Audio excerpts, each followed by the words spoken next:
Bwana, haujambo na karibu sana mwana michezo wetu wa channel ya Yanga Yetu TZ. Bwana, tunakusogezea taarifa ambazo zinamhusu mchezaji Stefan Aziz Ki Mwamba wa Gadugu ambaye ameweza kuthibitisha kurejea kwenye viunga hivi vya Young Africans. Bwana, hii ni taarifa njema kwa mashabiki wote wa Young Africans mara baada ya kuweza kupokea taarifa hizi za urejeo wa mchezaji Stefan Aziz Ki Mwamba wa Gadugu bwana, akirejea kwenye timu hii ya Young Africans.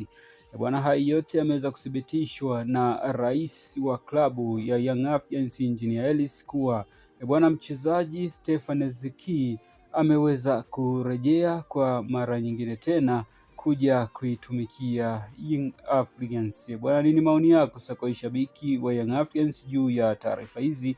Bwana, hakikisha unagusa maneno yaliweza kuandikwa subscribe chini ya hii video yako, na kisha itatokea alama ya kengele pia, na hakikisha unagusa ili usiweze kupitwa na update mbalimbali za usajili pamoja na tetesi ambazo tunaendelea kuziachia ndani ya masaa 24 kutoka kwenye channel yako pendwa kabisa ya Yanga Yetu TZ.